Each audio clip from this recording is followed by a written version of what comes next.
श्री भगवंत खुबा जी, कर्नाटका सरकार के मंत्रीगण, सांसद एवं विधायकगण और विशाल संख्या में हमें आशीर्वाद देने के लिए आए हुए मेरे प्यारे भाइयों और बहनों,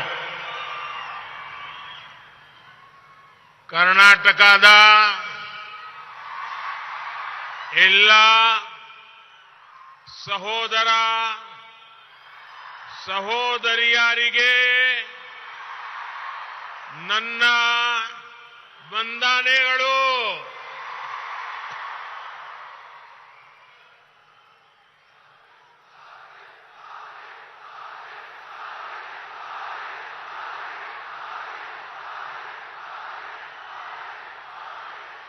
जहां जहां मेरी नजर पहुंचती है, लोग ही लोग नजर आते हैं। हेलीपैड भी चारों तरफ से भरा पड़ा है और यहां भी मैं पीछे देख रहा हूं, चारों तरफ इस पैंडोल के बाहर हजारों लोग धूप में खड़े हैं। आपका ये प्यार, आपके आशीर्वाद हम सबकी बहुत बड़ी ताकत है।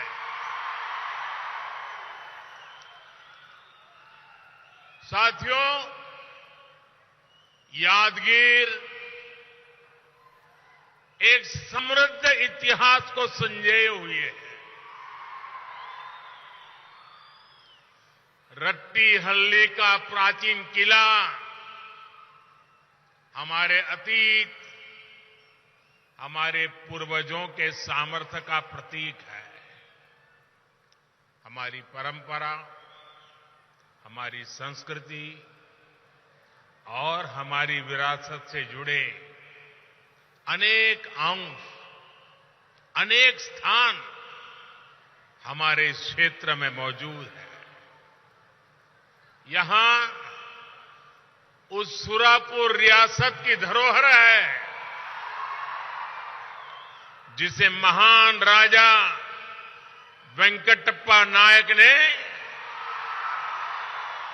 अपने स्वराज और सुशासन से देश में विख्यात कर दिया था। इस धरोहर पर हम सभी को गर्व है। भाइयों और बहनों, मैं आज कर्नाटका के विकास से जुड़े हजारों करोड़ रुपए के प्रोजेक्ट्स आपको सौंपने और नए प्रोजेक्ट की शुरुआत करने आया हूं। अभी यहां पानी और सड़क से जुड़े बहुत बड़े प्रोजेक्ट का शिलान्यास और लोकार्पण हुआ है। नारायणपुर लेफ्ट बैंक कैनाल के विस्तार और आधुनिकीकरण से यादगीर, कलबुर्गी और विजयपुर जिले के लाखों किसानों को सीधा सीधा लाभ होने वाला है। Yadgir village multi water supply scheme से भी जिले के लाखों परिवारों को पीने का साफ पानी मिलने वाला है। सूरत चेन्नई इकोनॉमिक कॉरिडोर का जो हिस्सा कर्नाटका में पड़ता है, उस पर भी आज काम शुरू हुआ है। इससे यादगीर, रायचूर और कलबुर्गी सहित इस पूरे क्षेत्र में ईज ऑफ लिविंग भी बढ़ेगी और यहां उद्यमों को, रोजगारों को भी बहुत बल मिलने वाला है। विकास के इन सभी प्रोजेक्ट्स के लिए यादगीर के, कर्नाटका के सभी लोगों को बहुत बहुत बधाई। मैं बोम्मई जी की और उनकी पूरी टीम को भी बहुत बहुत बधाई देता हूं। जिस प्रकार उत्तर कर्नाटका के विकास के लिए तेजी से काम हो रहा है, वो सराहनीय है। भाइयों और बहनों, भारत की आजादी के 75 वर्ष पूरे हो चुके हैं। अब देश अगले 25 वर्षों के नए संकल्पों को सिद्ध करने के लिए आगे बढ़ रहा है। ये 25 साल देश के प्रत्येक व्यक्ति के लिए अमृत काल है। प्रत्येक राज्य के लिए अमृत काल है। इस अमृत काल में हमें विकसित भारत का निर्माण करना है। भारत विकसित तब हो सकता है जब देश का हर नागरिक, हर परिवार, हर राज्य इस अभियान से जुड़े। भारत विकसित तब हो सकता है जब खेत में काम करने वाला किसान हो या फिर उद्योगों में काम करने वाला श्रमिक, सभी का जीवन बेहतर हो। भारत विकसित तब हो सकता है जब खेत में फसल भी अच्छी हो और फैक्ट्रियों का भी विस्तार हो। और साथियों, ये तभी संभव है जब हम बीते दशकों के खराब अनुभवों, गलत नीति रणनीति से सीखें, उन्हें फिर से दोहराने से बचें। हमारे सामने यादगीर का उत्तर कर्नाटका का उदाहरण है। इस क्षेत्र का सामर्थ्य किसी से कम नहीं है। इस सामर्थ्य के बावजूद ये क्षेत्र विकास की यात्रा में बहुत पीछे रह गया था। तो border security, coastal security, internal security के तरह ही वाटर सिक्योरिटी से जुड़ी चुनौतियों को भी समाप्त करना ही होगा। डबल इंजन की सरकार सुविधा और संचय की सोच के साथ काम कर रही है। 2014 में जब आपने हमें अवसर दिया, तब 99 ऐसी सिंचाई परियोजनाएं थी जो दशकों से लटकी हुई थी। आज इनमें से 50 के करीब योजनाएं पूरी हो चुकी हैं।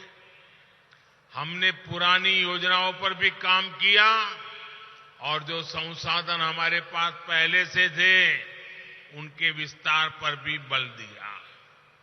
कर्नाटका में भी ऐसे अनेक प्रोजेक्ट्स पर काम चल रहा है। नदियों को जोड़कर सूखा प्रभावित क्षेत्रों तक पानी पहुंचाया जा रहा है। Narayanpura left bank canal system का विकास और विस्तार भी इसी नीति का हिस्सा है।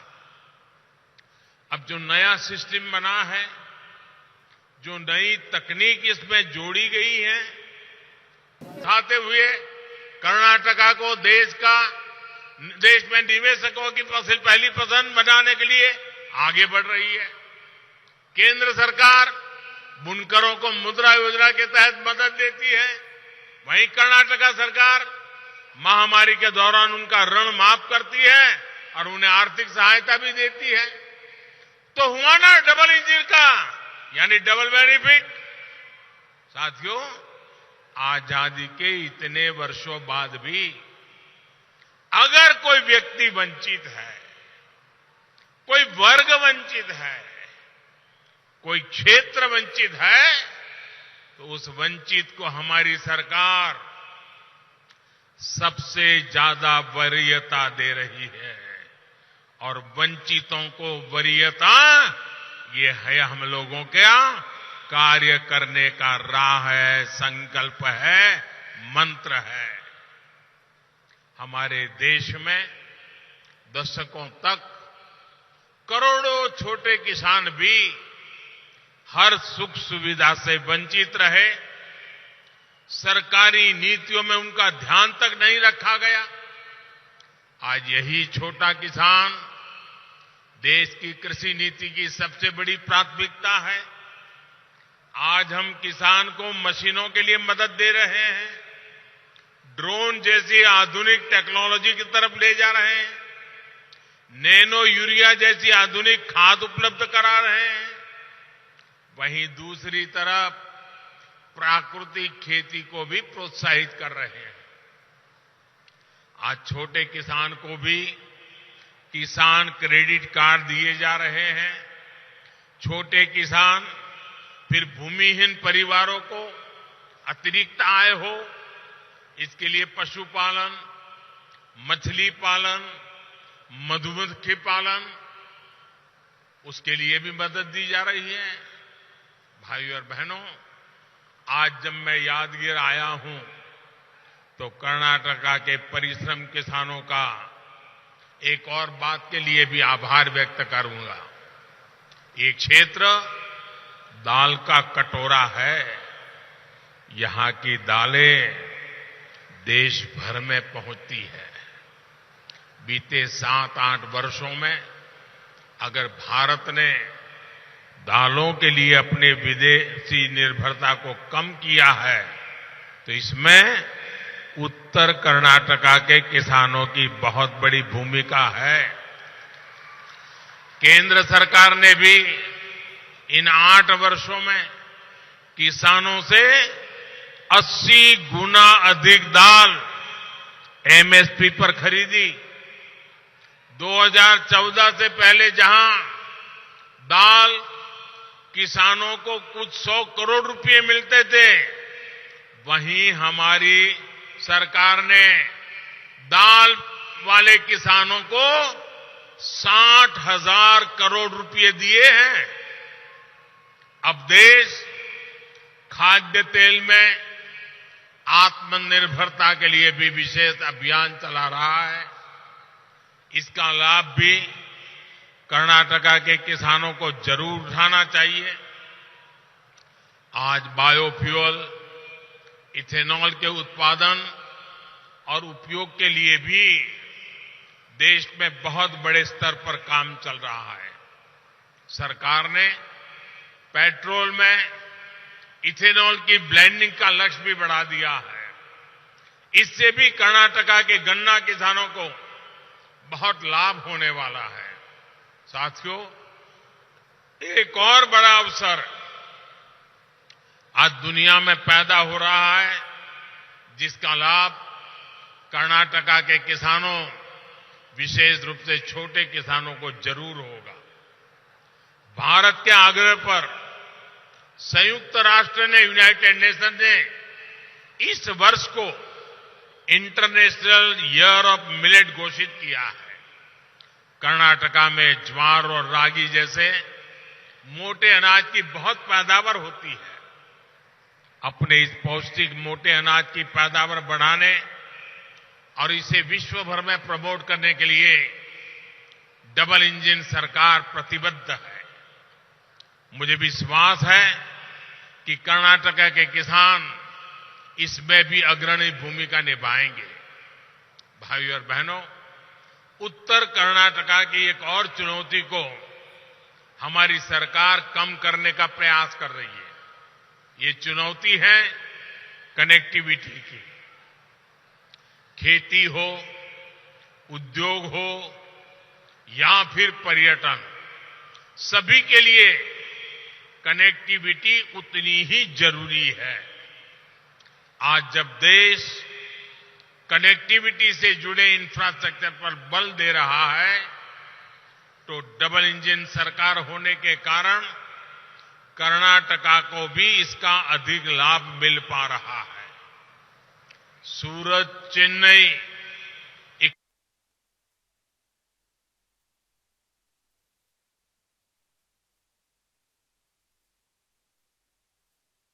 लोगों के लिए संभावनाएं बनेगी। नॉर्थ कर्नाटका के पर्यटक स्थलों, तीर्थों तक पहुंचना भी देशवासियों के लिए आसान हो जाएगा।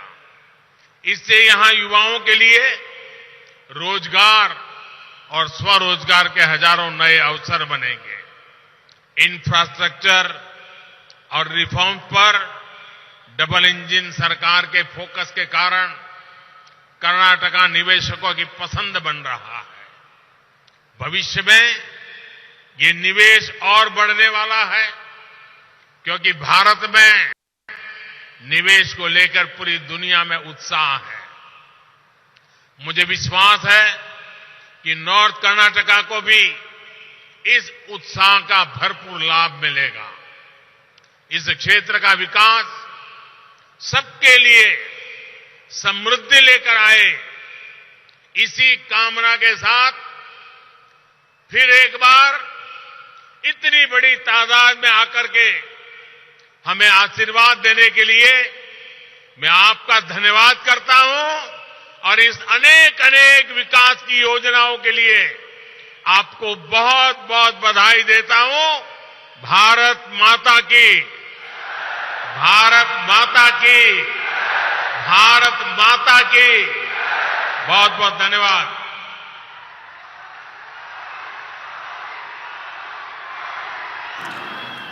तो आप सुन रहे थे प्रधानमंत्री नरेंद्र मोदी को कर्नाटक के यादगिरी से, और कलबुर्गी में पीएम मोदी सिंचाई, पीने के पानी और नेशनल हाईवे डेवलपमेंट प्रोजेक्ट का उद्घाटन और शिलान्यास भी यहां पर प्रधानमंत्री करने के लिए पहुंचे, जिसके साथ ही उन्होंने जनता को संबोधित भी किया है और लोगों को पीने का साफ पानी मिल सके, इसके लिए इस प्रोजेक्ट की शुरुआत जो है की जा रही है।